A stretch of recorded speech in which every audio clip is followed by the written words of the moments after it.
I So think what's yours? right now, my top 5, I think Almost Famous, The Matrix. Okay, nice. That's a good one. You look at me like how you were surprised. I know. 3. Lords of Dogtown, or no? Is that Lords of matter? Dogtown, Okay. which we're going to be talking about today. Oh, okay, right. Is there someone recently you've discovered? Yeah, you've liked so much that has inspired your work currently or that you're thinking about a lot? Yeah, actually, he's not really like a filmmaker per se, but recently I felt very inspired by Pharrell Williams.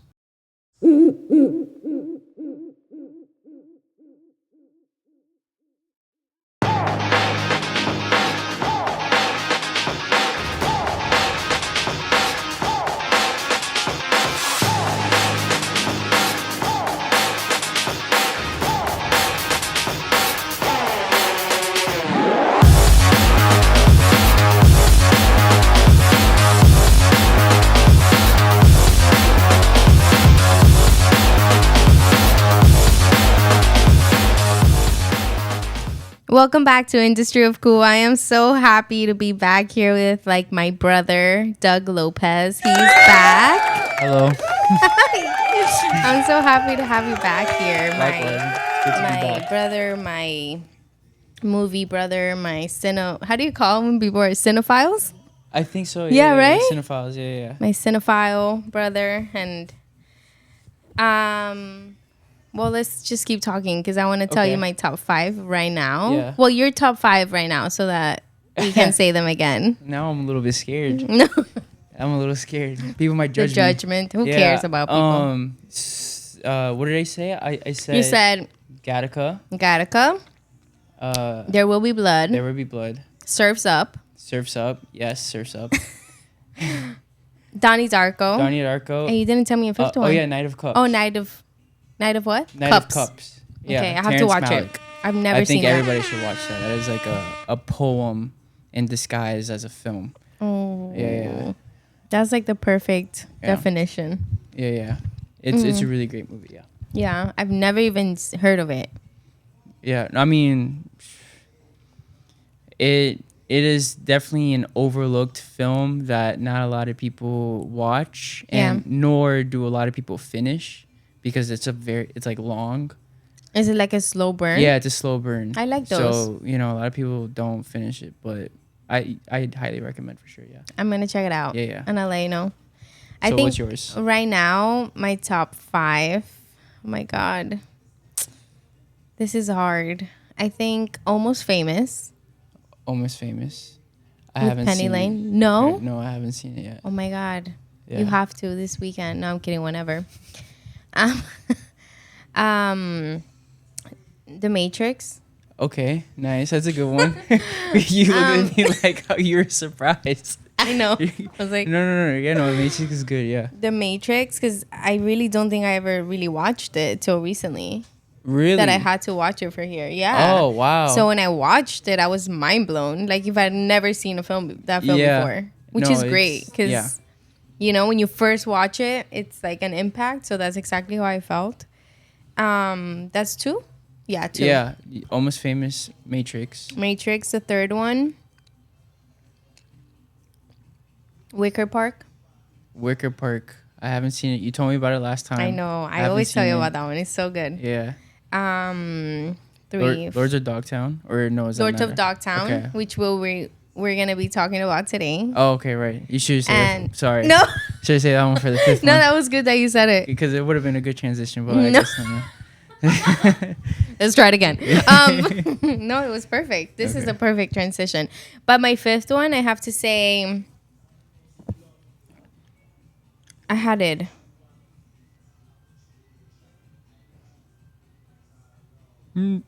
Sorry. I'm No, I really know, I know intrigued. this. Say. Oh my God, I'm so sorry, guys. Hold on, I It's know okay. it. Well, I explain think it. Fast and Furious. Really? Yeah, the first Wow. one, the original one. Wow. Yeah, Okay. that's the vibe. I wouldn't I'm have on. got that. Wow. Right. Yeah. The first one is just Like I know the whole script. So top 5. That's top 5. Right now. Right now. Right now. Okay, right now. Yeah, right now. It was either that one or Fight Club. Ooh, Fight Club is a good one. Yeah. I think I'm gonna move 6 Fast and Furious, 5th Fight Club. Wait, have you seen 7? I haven't recently, and I don't remember it. I think we talked about 7 last time, right? Yeah. Too? Yeah. With Brad Pitt? You should watch it. I have to rewatch. That might make it to your top 5 then. Really? Yeah. Maybe. There's a film we recently spoke about that Caught Stealing? Yeah, that was a good that film. One? No.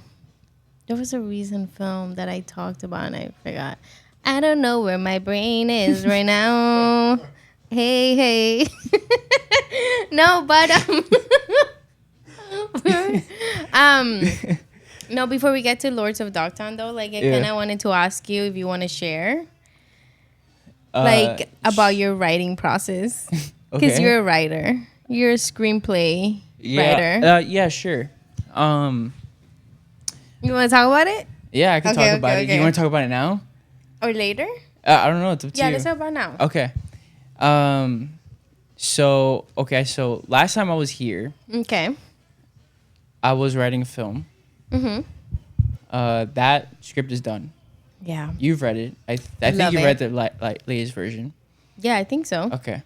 That script is done. I'm writing a new one. Right now, my writing process for that is I'm basically a sponge right now. So I'm kind of just, most of the time I have my notebook with me anywhere I go. But if I don't have it, obviously I have my phone. And what it is thoughts are so valuable and dangerous. They're valuable because it's,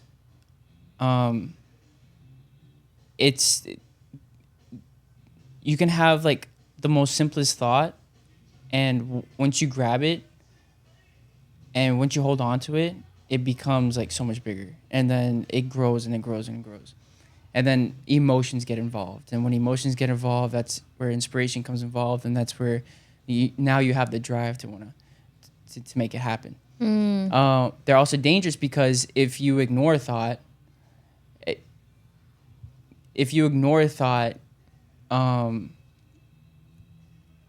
well, there's 2 ways it can be dangerous, but if you ignore thought, then it's like it feels like a stab in the heart, because then it's just like, damn, I forgot the thought, I couldn't write it down, and I thought it was a good thought, whatever. So it's very important and key to write it down. Even if you say you're gonna remember it, you have to write it down, because most times you're not gonna remember how you felt about it when it came through, and it only takes a moment for it to disappear.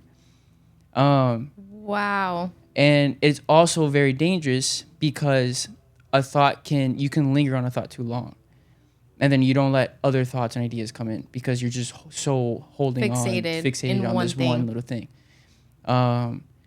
So right now, I'm still trying to find my writing process, but right now for my writing process, I'm just like sponging in all the ideas and all the thoughts that I think coincide with the main idea that I have. Okay. Can you talk about like the not maybe the exact main idea, but like maybe what world are you trying to submerge yourself in to take your notebook out and write about it? Yeah. How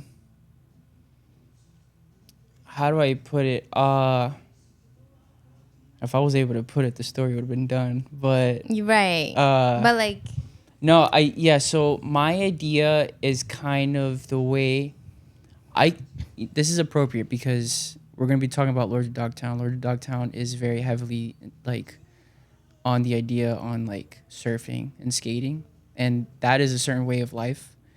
And I think my idea replicates what it is to be a wave. So a wave meaning like what it is to flow through time and have the way a wave can come and go, and it flows as it's going, but also if you're in a wave, there's also, you know, the tube, and then if you crash a wave, or if you wait too long on the wave, you know. And I think where I'm at is the main character is kind of, he's trying to learn how to surf the wave. Okay, like an actual wave? No, or in metaphorically life? speaking. Metaphorically. Yeah, flow with life. In terms of the story and the plot, he's trying to learn how to surf the wave, and it gets. And I think this is why I have Surf's Up as my top 5 favorite films. Oh yes. Because Surf's Up gets into the idea that you have this guy, he loves surfing, and he wants to be up there with Big Z, you know, and Big Z is like, he's a legacy, but he's not around anymore. He's quote unquote dead. And he wants to be there. He wants to be the top person. The thing is, as much as he knows about surfing in the physical way, is also how much he knows about surfing in the mental way. So he can't, until he's able to surf mentally, he can't surf physically. And the entire movie is him breaking in and understanding. There's a scene in Surf's Up where he's with Big Z and they have this big log. And I think this is like really just the theme of the film, where Big Z is like, you gotta go with the strokes or whatever, with the wood or with the carving or whatever. And then Cody, he's like chopping it down, you know, and he's not understanding, like, I just want to get the board, whatever. And he's like, you gotta go with it. You gotta go with it until eventually the board is in there somewhere. The surfboard is in there somewhere. You gotta bring it out. And have patience. And have like patience, but it's also just you're going with the flow. You can't really let your emotions kind of dictate how fast you want something or how badly you want something or whatever it is. It's very hard to put it into words. You just gotta feel it. No, you're doing it though. No, I understand completely what you're saying. Yeah. But I guess how you see it in your mind. Yeah. It's different. It's more intense in my head. I feel like I'm like not giving it credit. I feel like I'm not giving it the intensity that it needs vocally. Yeah. But so yeah, that's where I'm writing around right now. That's fascinating. It's kind of having this character go through a very, like, it's not like a depressing film or like a sad film, but it's like, I want to make it a fun film. Yeah. But he's kind of carving his way to find his board. And then when he finds his board, he's gonna learn how to physically. So he wants to get to a certain goal physically. Mm-hmm. Meaning, like, whether that is like if he's trying to accomplish something in his real life. Mm-hmm. He can't accomplish that something in real life until he's able to kind of find it within. It sounds a little bit like, I'm just kind of dumbing it down. It's a little bit more complicated than that, but it's kind of just like that. Yeah, like an idea of it. Like you're trying to look for something, but it's been here all along. Yeah. But you need to find it. It doesn't just appear. Right. Yeah. And you can't compete with others, and you can't really kind of, because the way it is also, it's like, it also in Surf's Up, it's, you have the villain of the story, and he's the exact opposite what surfing is. Meaning he cares about the trophies. Oh, he cares about the money, winning aspect. But he's not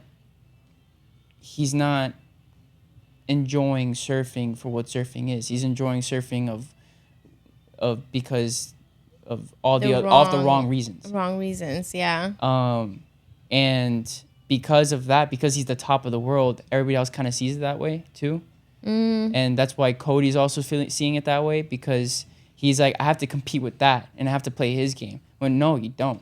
Yeah. You play your own game, and by playing your own game, you become the top of the game because you're playing it how it's supposed to be played. Understand? Yeah. So that's why I love Surf's Up so much, because it's so the details are so hidden into that, and that's kind of where I'm writing my story a little bit. Yeah. That's kind of my idea of the film, and so every day, anytime I feel like a certain emotion, it's like, oh, this would be good to like replicate this emotion in a scene or in a dialogue or in a character. I write it down. So writing things down, I have a hard time doing that. Like, I'm always like, oh, I'll do that later. And then in the recent project that I did, that I collaborated, which was my first time doing that, as you know, she would be like, Val, did you write this down? And I was like, no. And she's like, girl, like, you know what I mean? And I'm like, no, I didn't, because I'm thinking I'm always going to remember. Yeah. But I don't think that's the case. Yeah, no, I mean, I struggle with the same thing until you just literally have to you gotta say, no, you're lying to yourself. Yeah. Like, I literally tell me, I'm not gonna remember this shit. You want to know something, though? What I discovered recently was, like, the non-judgmental thing. Like, I realized that I was stuck for a really, really, really long time because I was judging my thoughts so much. Do you do that, or are you already above that? Like, you know, judging in what way? Because I can have really crazy thoughts. Like, so you'd like think of something and be like, no, Valeria, like, why would you think of that? Or no, I think it's like if people see that on a screen and they know I wrote this, they'll be like, she's insane. So you think people are gonna perceive you how you make the film? But that's not realistic. I learned right. No, it's not realistic. Not I mean, look at Darren Aronofsky. He made Requiem for a Dream. Oh my gosh! Right? And Black Swan. Yeah, right. Incredible. It's I think. Yeah, no, for at least art, I think it's just tapping into an idea of something and then just intensifying it however much you want to intensify it. Yeah. But it's just a thought. Everybody has thoughts and everybody has ideas. Everybody's thought the worst that can happen ever. Exactly. Because you have, especially people that are, their imagination runs wild. Right, I would only think. What differentiates, right? That's the word? Yeah, that is the word. Between a psychopath and someone who thinks is acting on it. Yeah, exactly. So I think, yeah, you're fine. It's like what they say, and I think also it was like the vulnerable part. Yeah. Because I like writing from like a personal thing, but I learned to write from a personal thing, but like blow that up, and I wasn't doing that per se. Yeah. Like I know what I'm writing. Right. But that just reminded me what you just said of like feelings too. It's not what you feel, but what you do about that. Right, exactly. Yeah. It's like teaching my daughter, like, you could be angry and frustrated, but it's how you deal with that matters most. But like, it's okay to be angry and it's okay to be sad and stuff like that. But so I don't think I've ever seen you work in 2 scripts back to back. No, I mean, right? No, I mean, I haven't worked on a lot of scripts. Keep that in mind. Yeah, but yeah, I'm not a professional screenwriter, but yes, you are. Sure. You young. You know what I'm saying? Yeah, I get it. We're not gonna start having. Okay, so what else have you been doing lately?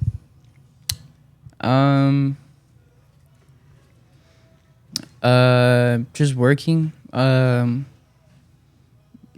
I mean, I have a full-time job, so also, but I've been working. But I guess now, besides that, I started, me and my buddy, Mark. I'm gonna plug him in right now. Shout out to Mark. Shout out. We just did our first project as a production company. So our company is called Reconstruct. And when is this podcast going to be out?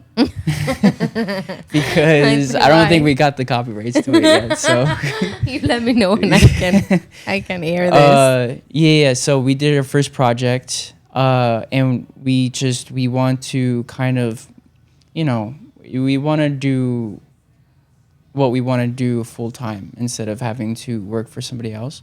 Yeah. And we want to work on things that we love to work on. So we started this production company as kind of a stepping stone into a direction. Might not be the direction, but a direction to somewhat of a freedom. Yeah. So yeah, we just did our first project. What was it? We did an ad for a gym. And we're kind of trying to pick up projects of like spec ads for right now, or like, just advertisements for even people who want videos for their social media, for their brands or whatever. But we want to make it like, we're not doing basic videos. Like, we are doing like the highest top-notch videos that you can find. I believe you. And we try to do it as creatively as possible. And yeah, so the last project we did, the first project we did was for a gym, and we said, we're not going to charge you guys, but we want full creative control. And so we did what we wanted to do. We shot it. And yeah, we're editing it right now. We shot it 2 days ago. I can't. So it's very what fresh. You were talking about? Yeah. I can't wait to see it. Yeah, hopefully it's gonna be cool. Yeah.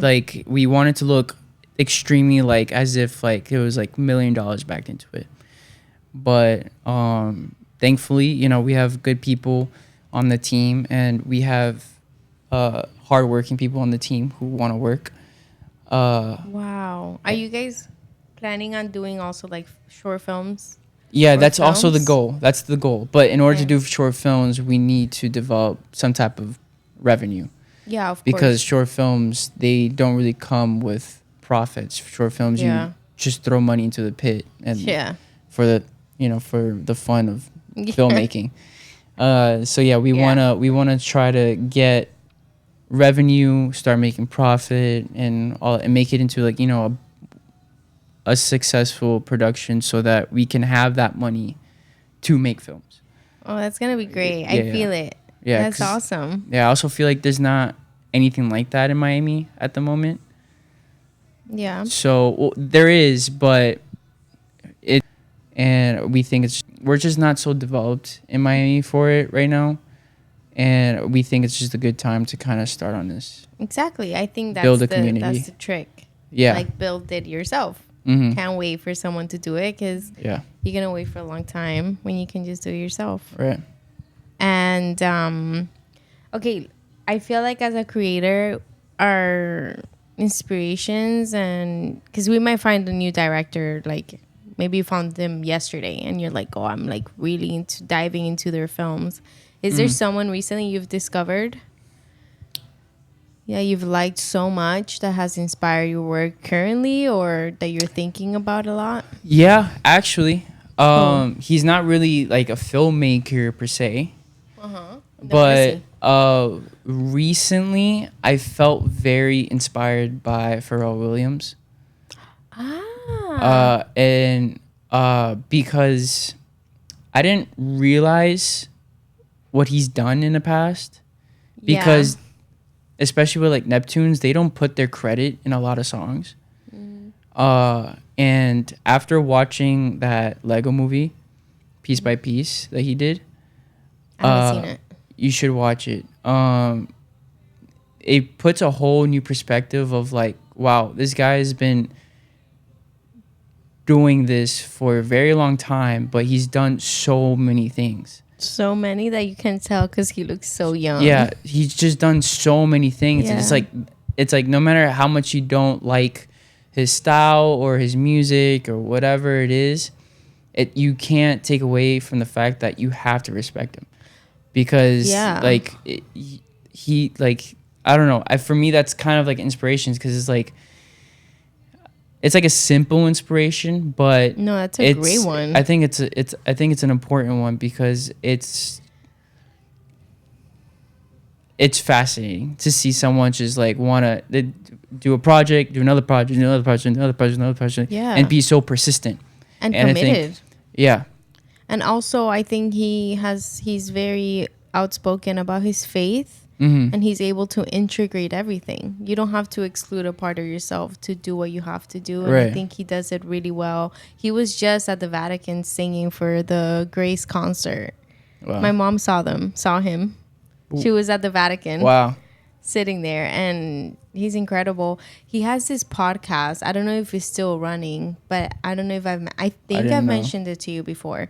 And it's called Artist Talk. Oh. And I think the talk is TLK. I don't remember correctly. I'll send it to you after this. Mm-hmm. And I love his podcast. He literally, one of my favorite episodes. I don't know how many episodes he has, but I've caught some. He sits with this artist named Jeff. Hold on. I'll tell you right now because I don't like lying about names specifically.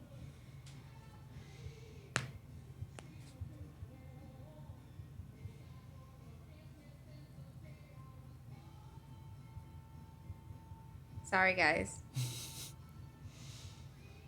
Jeff Koons? No, it's not Jeff Koons. It is with Jeff Koons, but with Kenny Scharf. Kenny Scharf. He's an artist. Okay. Who used to be roommates with Keith Haring. Oh, wow. They were very close. Like, he was part of the Basquiat, Keith Haring, Andy Warhol group. And he had him on, and they talked about Keith Haring's life. They talked about legacy. You have to watch this episode. Okay. And Pharrell, being Pharrell, like, he's done great work, and he doesn't come off as, you know who I am. He is able to be so humble to be like, hey, let me talk to you really quick. Like, I think you're incredible. He's talked to the drummer from Nirvana, Dave Grohl, and they've been able to like go under the music and like, where did this beat come from? Wow. And so that's such a huge inspiration. Wow, that's incredible. Yeah, I mean, I definitely recommend Piece by Piece because I've never seen this. It's really good. Piece by Piece. It's really good. You will like it for sure. Yeah, and it's a kids movie too, so you can show Isabella. Yeah, I think she'll like it too. She likes all this stuff. Yeah. What else was gonna ask you? What about music wise? What you into? Right now, I've been listening to a lot of Red Hot Chili Peppers and Metallica. What? Yeah. What? Yeah. And I guess for a balance, I have also been listening to Nancy Sinatra. Oh my gosh. My favorite song from hers is You Shot My Baby Down. Oh, Bang Bang. Bang Bang. Yeah. So good. Yeah. So many films have used that song. Metallica, I love it. Metallica is the best. I've seen them live. They're good. Yeah. They help me I listen to them in the morning because it just helps me get up. What? Yeah, it's crazy. Yeah. Like if I'm like on my way to work, that's what I'm listening to. That makes sense. Yeah. Yeah. Because it's like, have you watched their documentary? Is it I have not. No. Okay, there is this documentary. No. Because the thing is that if I don't do it now, I always say I'm gonna do it later and I don't do it. Metallica documentary. It's called, is it Some Kind of Monster? No. With kid that does delivery.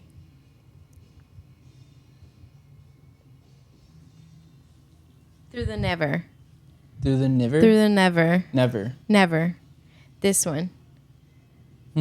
It's one of the best documentaries about film. It's their concert, but this kid is like living through their songs, and he encounters like a huge like. You have to watch it. It's brilliant, and I saw them live, and they're one of the best artists I've ever seen play at a concert. You want to get into Lords of Dogtown? Yeah. Let's get into it. Why did you... Okay, tell me something. What do you think about this film? Well, no, you tell me. Why did you want to talk about this film? I love this film. This film feels like it's not a film. This film feels like a documentary. Yeah, I mean, it's what? It's a biopic, right? It's based on true events, at least. Yes, but even there's a lot of... First, I want to talk about the cinematography. Okay. The grainy, like, rusty documentary look that you see in 13. Have you watched 13 with Nikki Reed and... what about... Well, Twilight. You've watched... I've seen Twilight. Yeah, it's the same director. Yeah. And the coolest thing is that she, just like 13, it's a film that feels like home video. Like you have like cassettes or something, or VHSs, and you play it and you see it. I just love that look, that rustiness. Like, I feel like they were able to, with the cinematography, they were able to portray that world of like red cups and dirt, sweat. Yeah. Especially like like in the beginning too. Like that's where you kind of notice it the most. Like just in the opening credits. Oh my god, like, the opening credits. Yeah. Where they have what Jimi Hendrix song. With a child. Yeah. That it's one of my favorite intros to a film ever. They play the little bit before the song, and then you see them get up super early, like probably like 4 a.m., 5 a.m. Yeah, and they're like, basically... It's this one! Yeah. Oh my, I'm gonna cry. Yeah. They're basically like, in the ghetto. Yeah, they're in the ghetto. That's why it's called Lords of Dogtown, because it's Venice Beach, like the ghetto of the... What is it called? The ghetto? Ghetto on the beach or something? By the sea. By the sea, yeah. And I'm like really like rewatching the last time I watched it, what we were talking about, I was like 15, 16, and I lived in South Beach. Right. Yeah. So you were close to the ocean too. So we were at the ocean all the time. I could walk there. My grandparents still live there. Like they're living there now, and I used to just be able to walk. So like a lot of the things I watched in the film were doable. Yeah. Like I could see surfers. Like my cousin used to surf, and he used to live right next. Yeah, but that's crazy. But were they able to like surf? Because I don't. It's rare. There's not a lot of waves in Miami Beach. But when it gets like when it was hurricane season, people would go to this ocean to try and catch waves, which is super dangerous. And I don't advise this at home. But cool, because like I could like see that, and then I just happened to go to high school with skateboarders. Some of them. Right. What were you gonna say? If you lived in California, if you were brought up in California, would you have picked up surfing? I tried here. I literally tried, and even skateboarding. When I watched Blue Crush. Okay. Do you remember Blue Crush? I remember it, but I wanted to surf because my mom and I used to go to the movies every Friday at Regal in Lincoln Road. Yeah. And we watched it there. Did you hear the news? No. They're closing it down. No. Yeah. No. After September 30th is the last day. They can't close it down. They're closing it down. I am so sorry. I'm gonna cry. I found out the news yesterday. Yeah. What? Yeah, I know. That's messed up. I know. I'm sorry, I derailed this. No. I grew up there. Like I just took Isabela to watch Kings of Kings, I think. Yeah, Kings of Kings. Yeah, I need to take her like every day for tomorrow. Yeah. No, my mom and I, that's literally part of our huge like my love for cinema was she used to take me every Friday. We watch King Kong, we watched like so many, and I remember we were watching Blue Crush and someone sparked like an L. Like down there, they started smoking weed in the thing, and then we had to get out and then come back inside. Oh my god! And keep watching Blue Crush, and then so I'm like, I'm gonna surf. I'm gonna be a surfer. You get to the waves? Yeah, you get to the beach. There's no waves. I guess I'll swim. I guess I'll just go for a swim. just float around. Yo, bro. Mom, you got my floaties?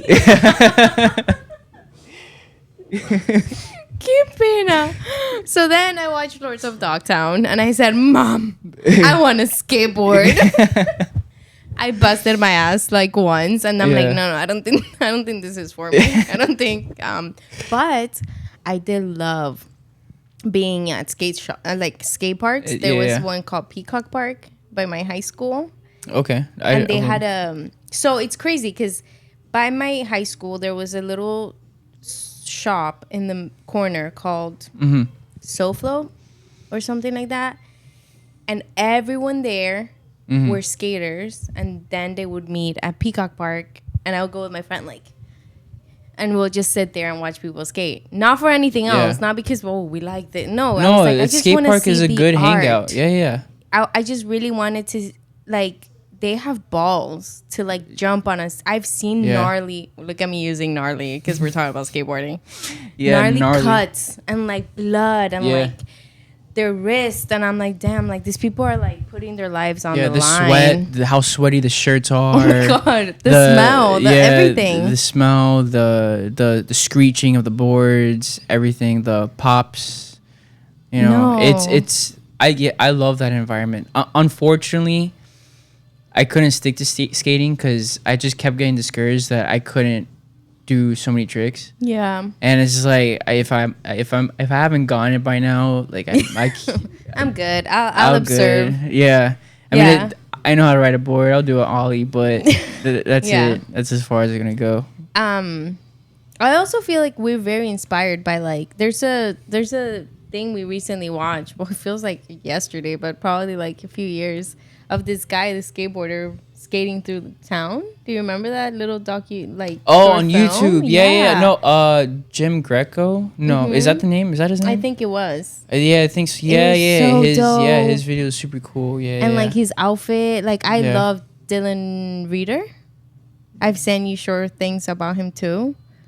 He already passed away, rest in peace. But he was the guy that's with sweatpants and belts. Oh, and the rings. Yeah.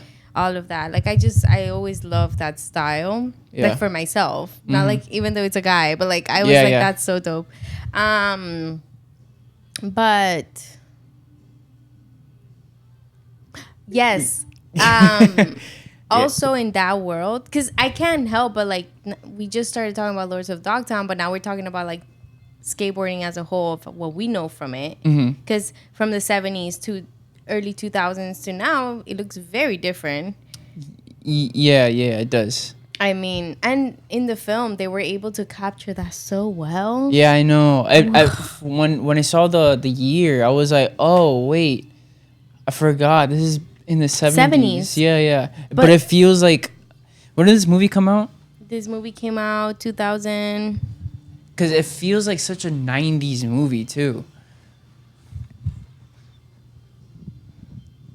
Does it say it on there? Sure, 2005. 2005. Yeah.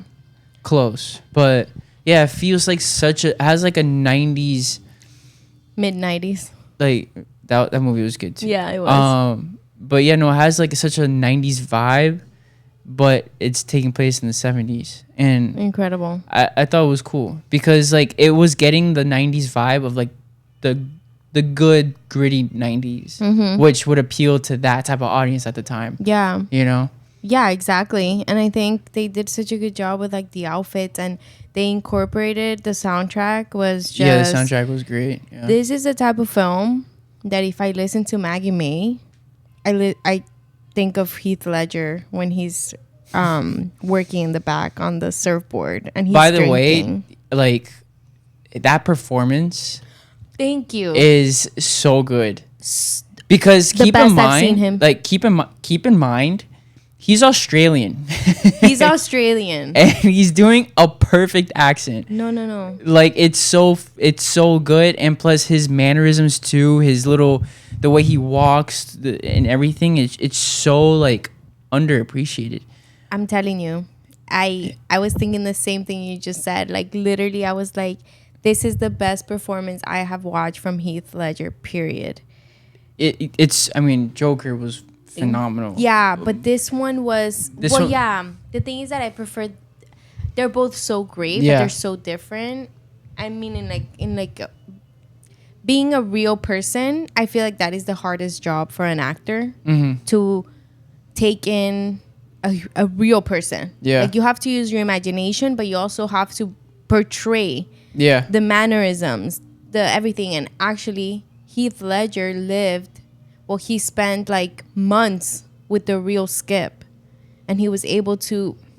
That's why he was able to portray that eccentric personality. Yeah. And then he was inspired by Val Kilmer's, rest in peace, from The Doors. The Doors. I had a feeling you were going to say that. And his movements he got from Jim Morrison, from Val Kilmer in The Doors. Wow. Yeah, that's good. That's and really I feel good. like Heath Ledger was so good at doing that. He was so good at... I think he was a pretty face. And a character like Skip really broke the how do you call that when they're trying to mold you into something? The mold.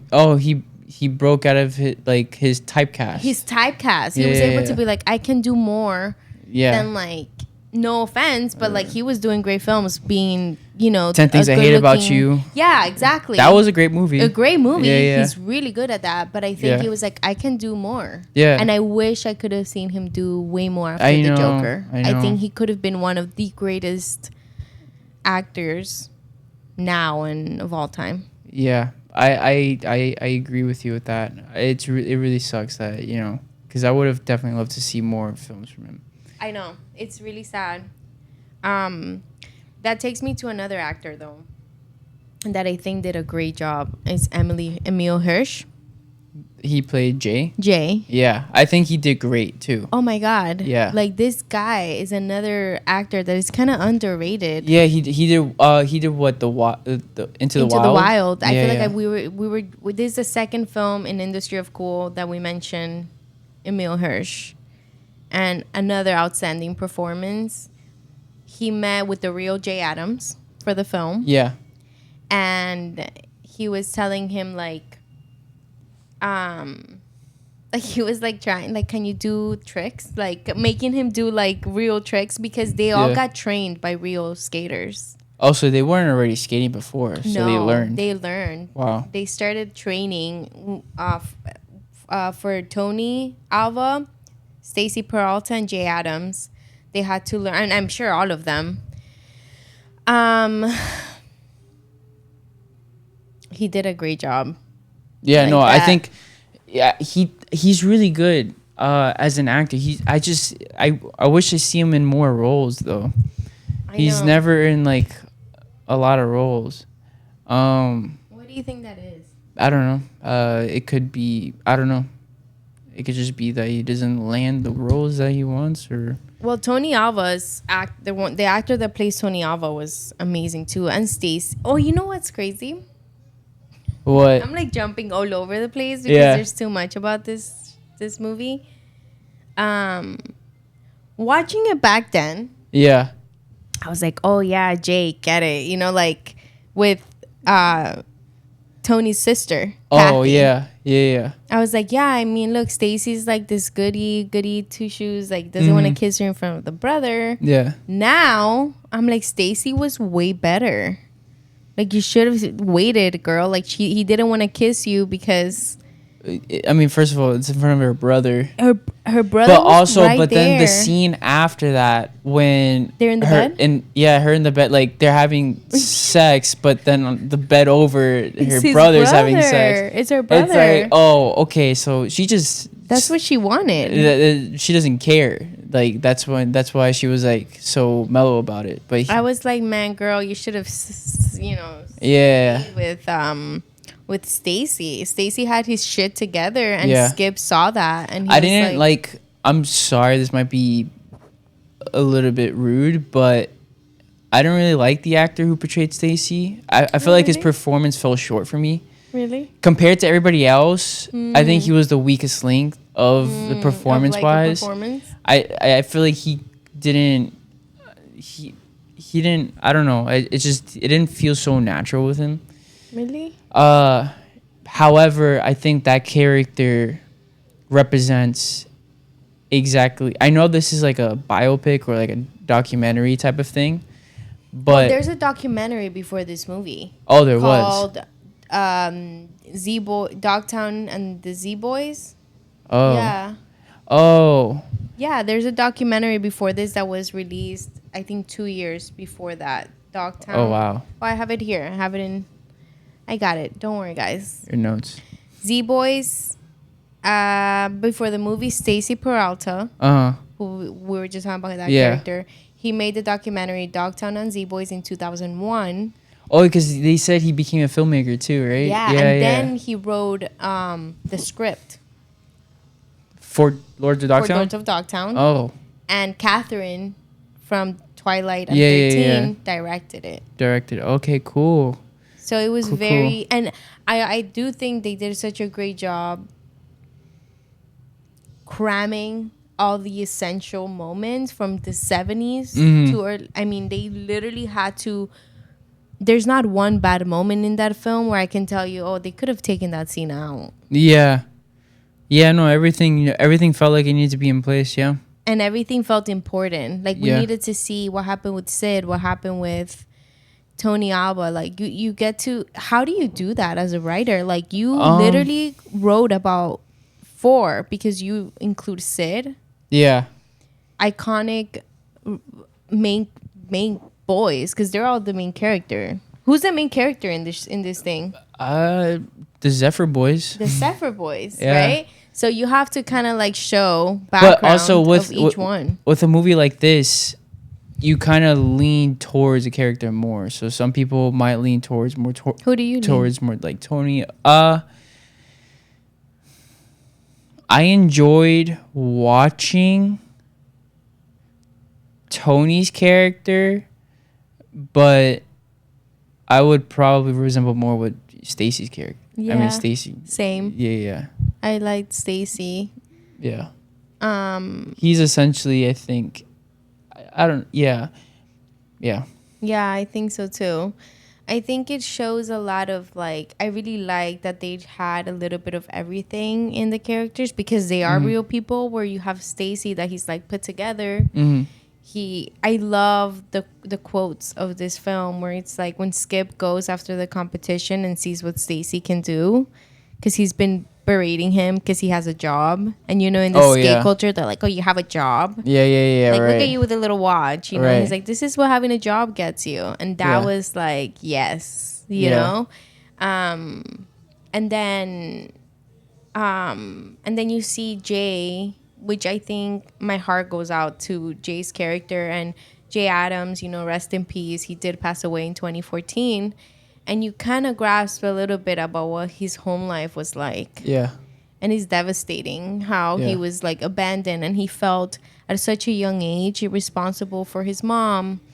And, the one best friend that would help him out with his mom was Sid, and then he gets cancer. And then he realizes, like, I think who had like the most vulnerable heart was Jay, and that's why he fell into drugs and he fell into the wrong crowd. Yeah. Because he couldn't take seeing everyone break out of, like, he really thought they were just going to stay Zephyr boys and, like, just cruise around all day and be in empty pools. But they were like, no, we need to think about a business. We need to provide.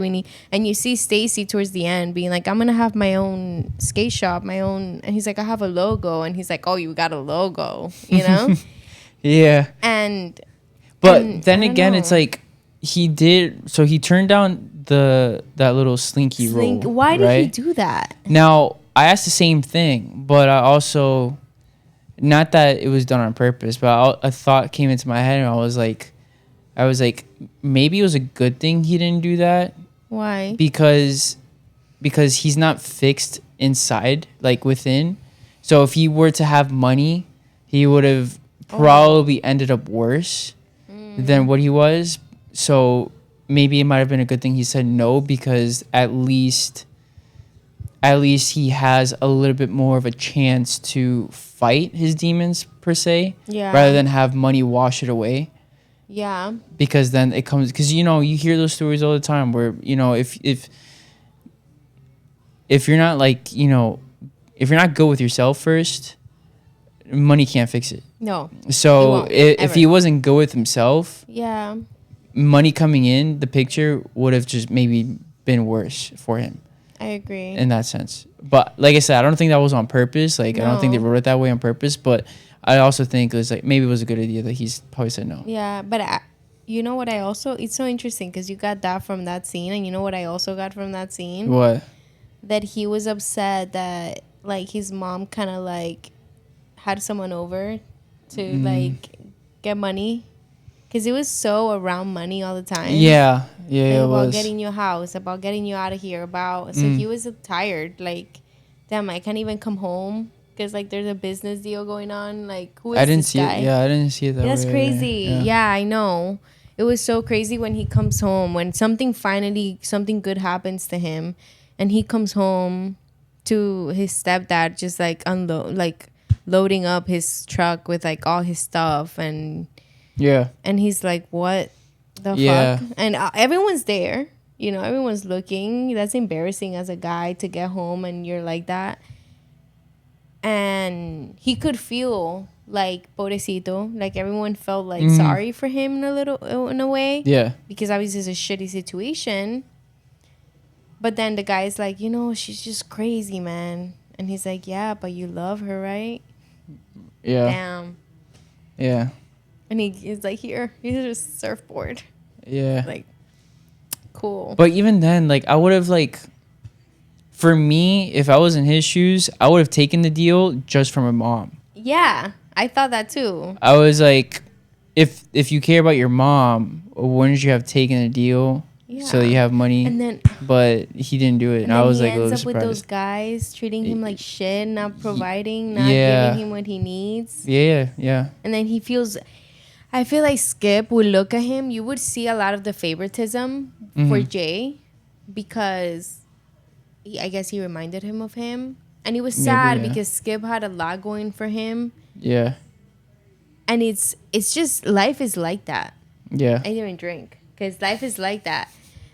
When the guy comes in to check out like surfboards and he goes, hey, what are you doing here? And he's like, $10 to browse. This isn't a library. And the guy's like, oh no, I don't have any cash. Well, if you don't have any cash, what are you doing in my store, you idiot? And then he kicks him out.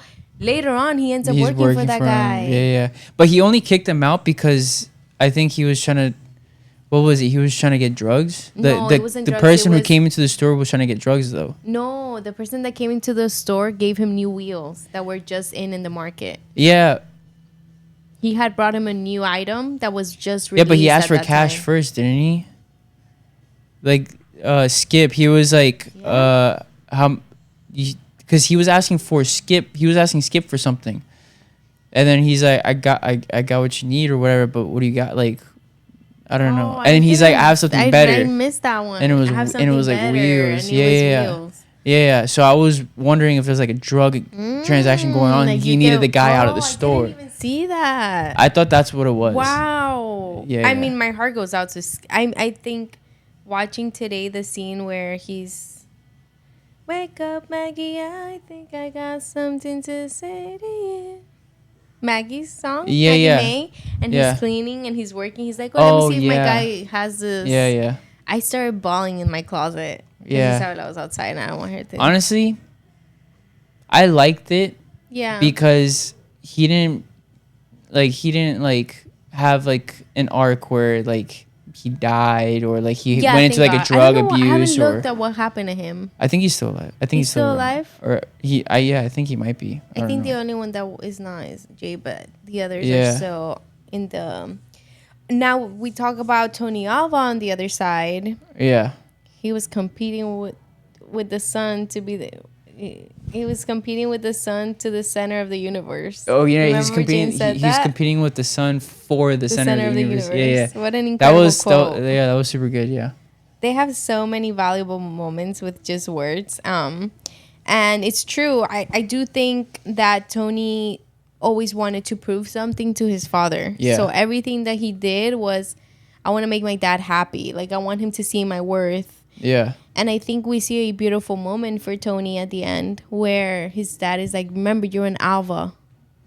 Yeah. You have heart and you have balls. Yeah. In Spanish, she said it, I think. And I thought that was so beautiful because you finally see Tony's face relax. I think he's been tensed till that moment where he was so hot-headed because he did learn that from his dad. His dad was a little aggressive with certain tones because he had to be. I think he was a single dad. I never saw the mom. I never saw the mom either. Yeah. And he's working really hard all day to come home and he's like smoking. So it's like, right. You know? Right. And for a long time, I feel skaters have had a name of like little vandals or something. Like they break into places to like be able to skate. Cause it's like illegal to skate inside. And so you see like the guards come and like you guys got to leave. So I feel like they already have that like popularity, you know, so probably the dad was like, what are you eating? I mean, what are you doing eating shit? Yeah, you know right, I mean? right. And plus, like, he would probably skip school and all that stuff, and his dad is as a parent, like, you're like, why are you skipping school and to what, to hang around and like just be a hangout guy, like. And I mean, he wasn't wrong. Like, if you saw Skip and his friends skate surfing, which that whole dynamic of getting to finally wake up at 5 and wake up to get there and go surfing, and they're like, well, we got it first. We get to get these waves first, and then you guys can go. And like Stacy fell, and they're like, go back to the boneyard, pal. Like, that whole dynamic I thought was really cool. But also you see them just like drinking and smoking and surfing all day. Right, yeah. And how much can you take from that? Like, you know, I also know people that were really good skateboarders, and they never wanted to be part of any company. Yeah, a lot of people are independent. Like they didn't want to get exploded. Yeah, because like, you know, exploded. What do you mean? Like kind of what Skip was doing. Exploited. Yeah, I was like, exploited. My bad. I didn't put that one together. You know what I mean? No, for real. We're exploded. Like, wait, what? What part? Yeah. Yeah. No, I get it. What were you gonna say? Though? I lost. I forgot. Yeah, no, I forgot. Yeah, just like showing their lives, and I love that there's a lot of truth in this story from all characters. You know, they existed. I'm sure they. I'm so enamored. Like enamored. Enamored. I don't know that word. That one I don't know. Yeah. With like the script process for that film. Okay. How can you cram all the important things and add things? Like, for example, the love triangle. You always have to have a good love triangle. I've noticed. Of course, but that wasn't even like mainly in the plot. I think what helps is their lifestyle. Yeah. Their lifestyle sets up to everything the script doesn't have to say. Exactly. So the way they live, they're surfing, like getting 5 o'clock in the morning, they're skating down the hill, going to the surf. Okay, we know these people. Like, we don't have to do a whole like thing of like, they have to get into. We have to make people understand that they're into surfing, into skating. It's like the first 5 minutes, we already know who these guys are. Yeah, exactly. Establishing already and what then, they do. And then the entire, now you just have fun the entire film. Yeah. And you're just like, okay, let's put this in place. Therefore, this happens, but this happens, you know, and all that stuff. No, it was beautiful. It was the, oh yeah. And the love triangle that happens is not real. It's fictional. They had to add that to kind of be. Does he even have a sister? Yeah, Kathy Alva, but she didn't have any romantic links with Jay or Stacy. Right. I do like how they always catch Jay like a little, just waiting for his moment to like go in. Like they always, every time it was Stacy and Kathy, they always go to Jay. Yeah. And then they go back, and I'm like, they did it like 3 times, and I'm like, I get it. And then finally he goes and dances to Jimi Hendrix, and they end up doing their thing. And And one parallel that I saw was when he doesn't tell Stacy, and he's literally hanging out with Stacy, but he doesn't tell him that he's and he's been liking Kathy since he saw her at the skate park. Yeah. And Stacy finds out because he sees them how they're hooking up at the party of the release magazine thing. And he said, "Well, you didn't tell me." And she said, "Yeah, man, you know, but like whatever." And then when he leaves Skip, he also leaves without telling him. And then you see that really heartbreaking scene where the park burns down. Oh, yeah. And he's sitting there with Skip and he tells him, like, I'm so sorry. Like, I left like that. And Skip is like, your mama gotta eat, right? He understands. Yeah. But damn. That one was a little bit confusing because I was like, I don't know if Skip was being understanding or Skip was being condescending. No, I think he was being understanding.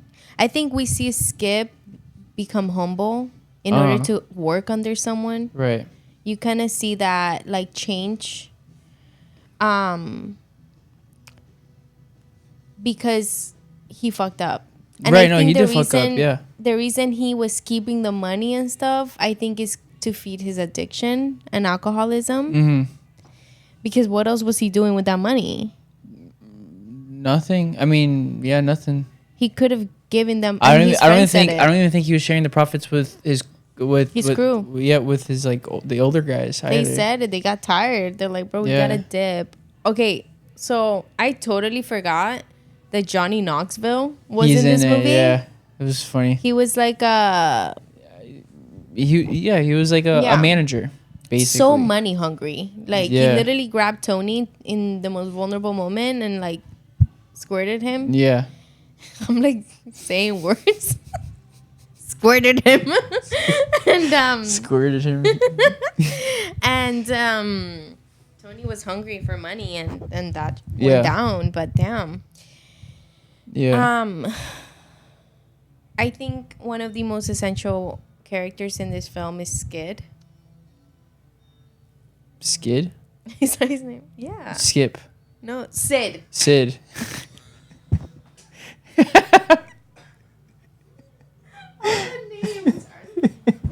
You mixed two. One of the most essential roles. And I mess up the name. Yes, if Skid and Sid had a baby. Skid. Yeah. Just talking about Skip, and now I'm like Sid. Lords of Skid Row. Skid Row is crazy. Lords of Skid Row, that would be a crazy movie. That would be insane. Wow. Well, it's kind of like White Underbelly right now. Have you seen that before? Oh yeah, I have. Yeah. Wow, that character, I felt like Sid is the one with the cancer. Sid is the young one. Okay. Yeah, the one with the cancer that was really closer to Jay, and like when they all split up, he goes with Jay wherever Jay goes. But he had money. He had money. He didn't need. I don't think he was really.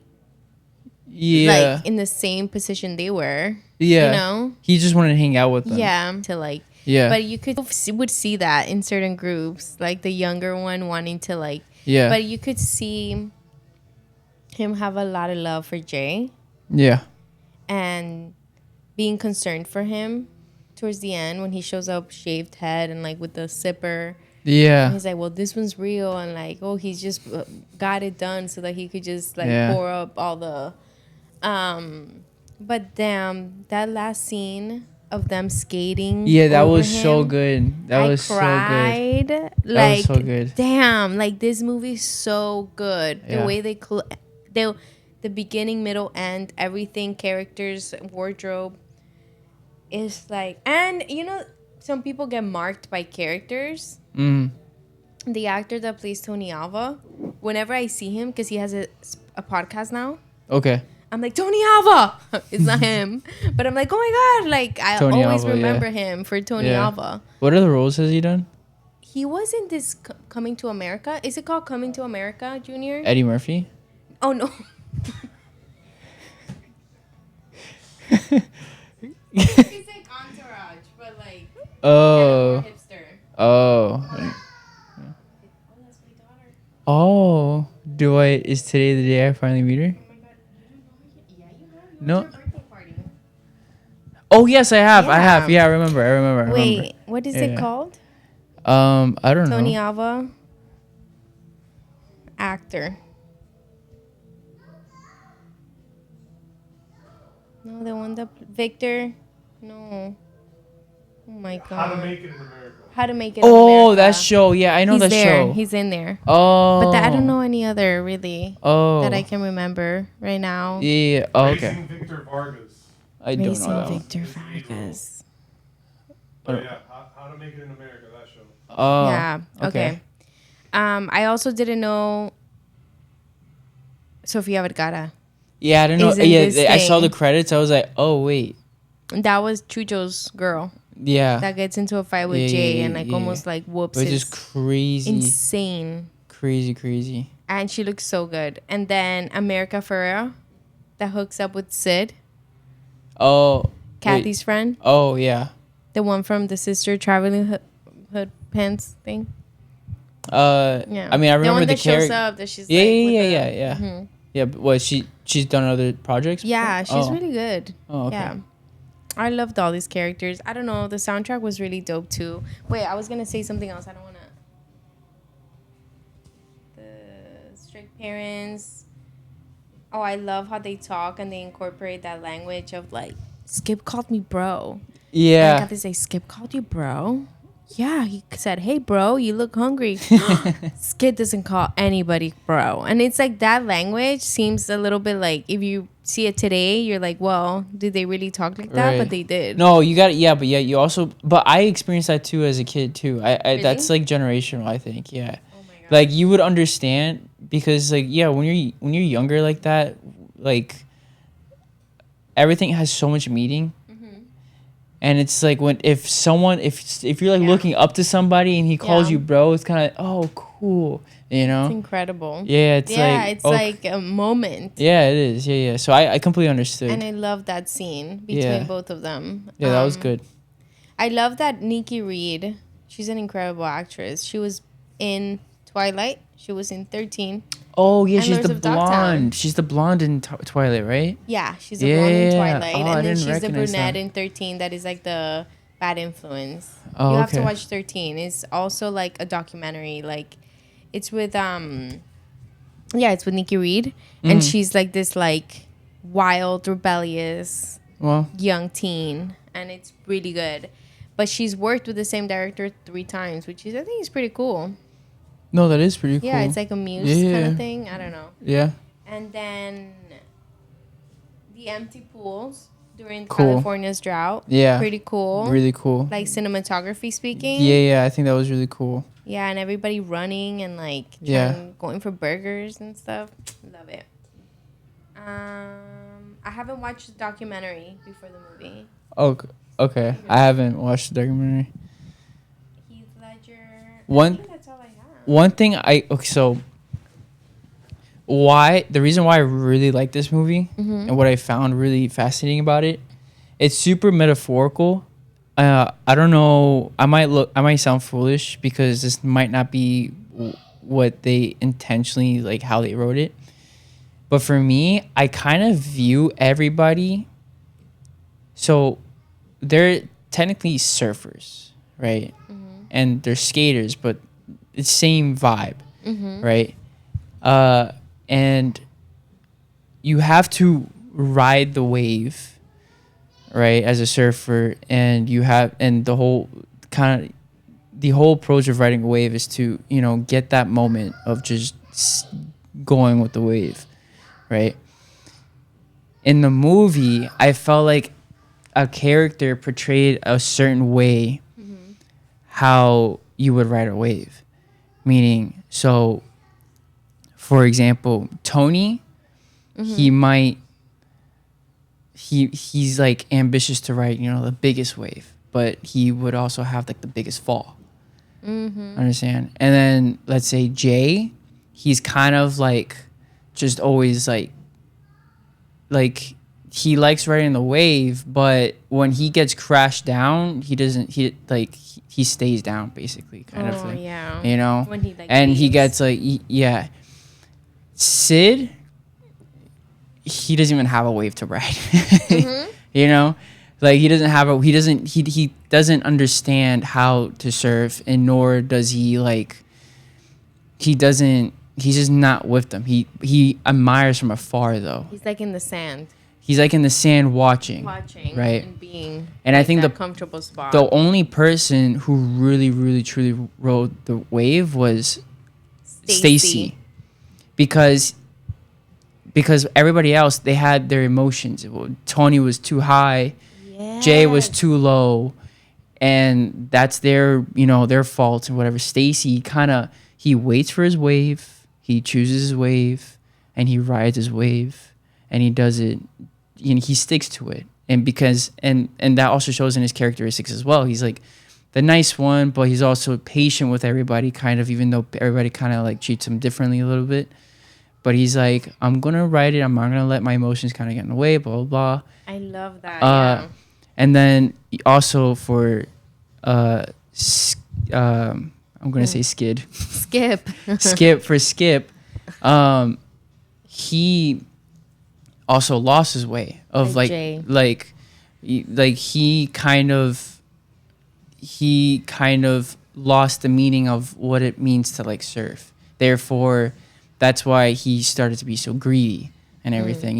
He would hog the waves, basically, if you want to call it that. Yeah. He won't let anybody else ride his waves. Yeah. He wouldn't share. But I love how the story, oh my God, as the story progresses, Skip, which is why I like the scene where he's working for the guy, because I feel like at that moment Skip finally realizes he gets back to like, I found my wave, he's like doing that. I found my wave, I'm good, I'm content, whatever, I'm back. I'm not thinking about money, I'm just going with it. Also with like, I don't know about Tony and them, but the reason why I'm saying all this is because when they all get together in that swimming pool,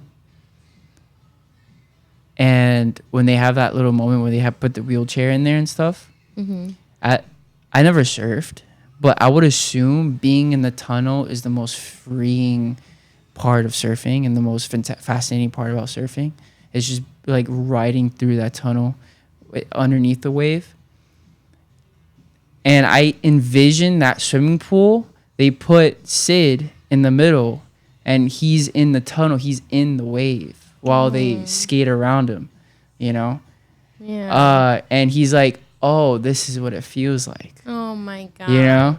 And I was like, wow, that is so good. Like, if that was their intention behind it, I don't know if it was, because it's very specific. It's so good. If that was their intention, I thought that was like brilliant, because it's like the entire time, even though the story's not really about him, but the entire time you're like, he's the one that brings them all like back to the roots of the beauty of it, because of his condition or whatever. And they're like, we've been overlooking you, bro. Like, let's bring you into it, and you can experience what it feels like.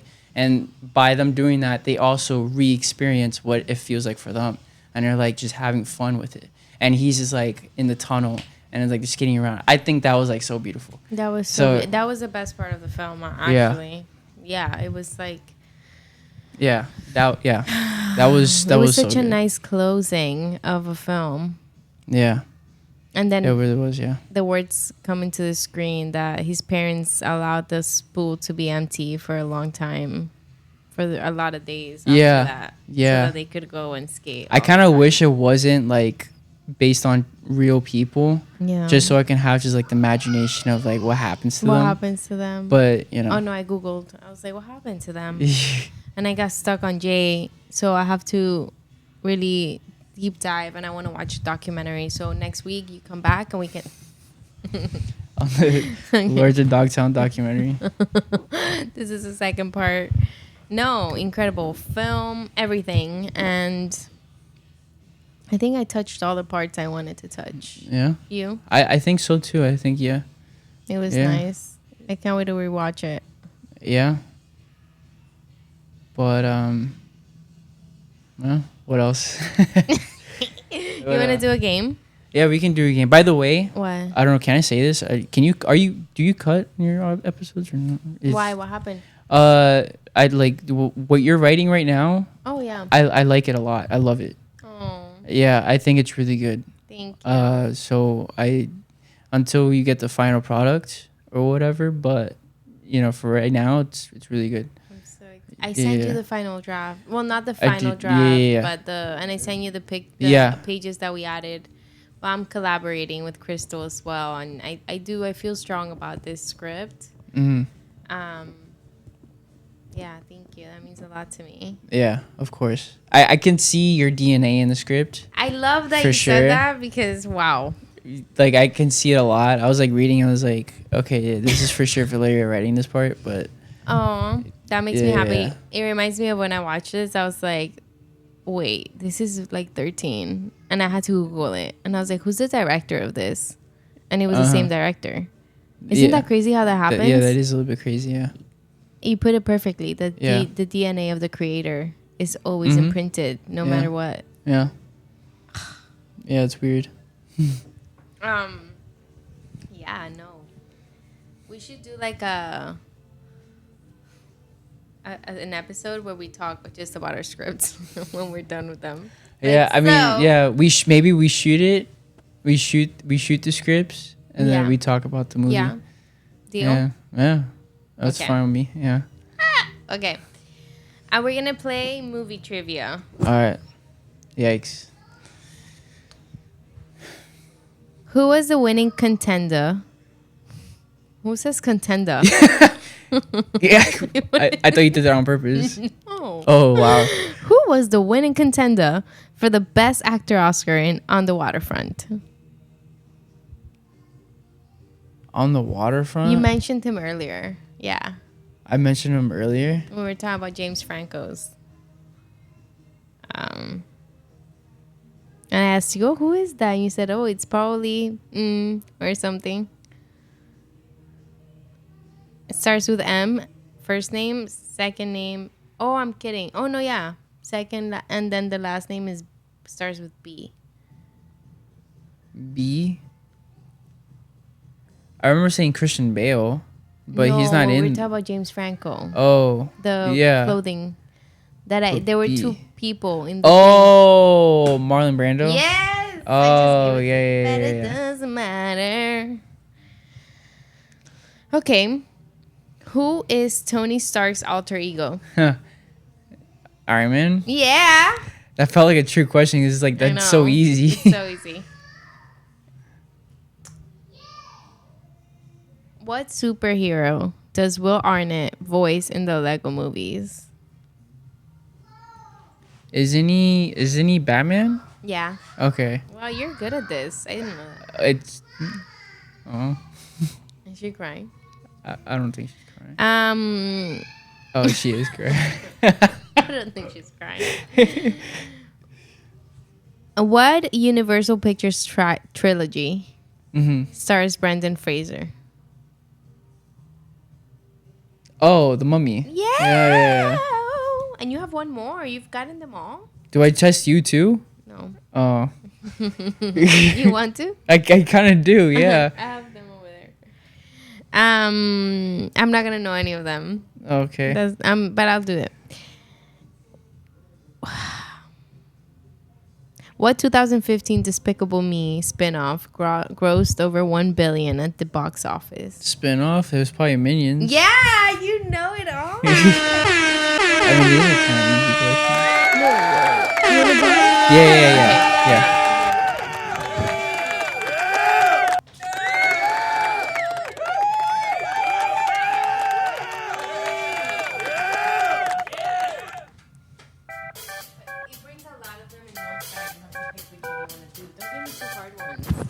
Okay, so it's like 3 different questions. It's gonna be interesting.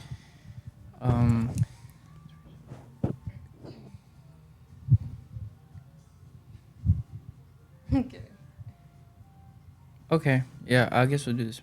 Okay. And the 2017 Best Picture Oscar goes to ... but then it didn't. Oh my gosh, Moonlight. No, Moonshine. No. La La Land. La La Land. Yeah. But was it Moon? Yeah. Moonlight won it, but La La Land is the one that they got rid of it. God, you guys are crazy.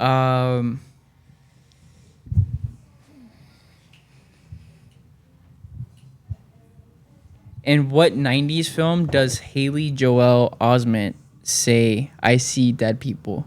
The Sixth Sense. Yeah, there you go. See, you're good at this. Look, you got 2 right, kind of. What do you mean? You said Moonlight first. I know.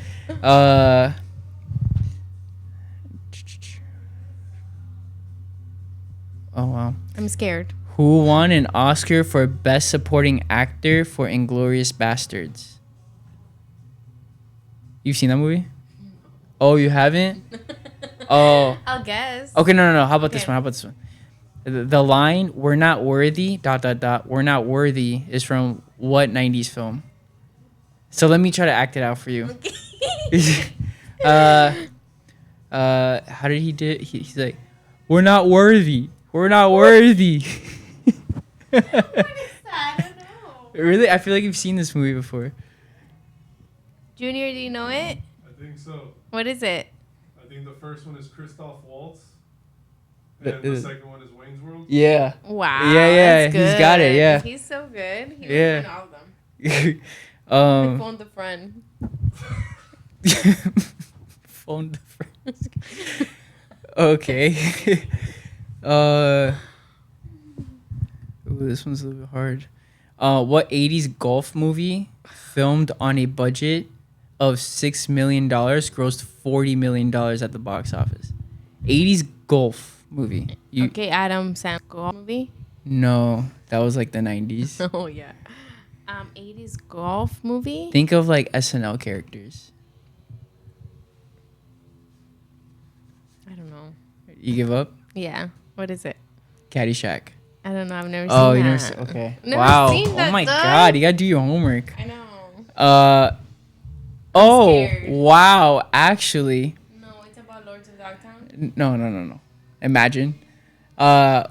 What Ethan Hawke movie depicts a futuristic society that practices eugenics and genetic discrimination? Gattaca? There it is. That's crazy. That is you know crazy. how many things are in there? Yeah, that is a little bit And crazy. you got your film? Yeah, that's crazy. Insane. Wow. Doug, What's up?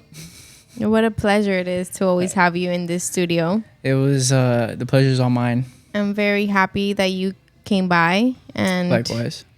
stayed here with me talking about movies that we love. And when's the next one? I don't know. You tell me. Wait, next one that I'm writing or next one we talk about? We talk about. You tell me. I'll text you. You got my number. Just hit me up whenever. Atu. Thank you again for being Yeah. here. I loved it. I had a great time. I hope you did too. I did. Thank you so much for having me. And this is your home. Okay. All right. I'll see you guys next time. Toodles.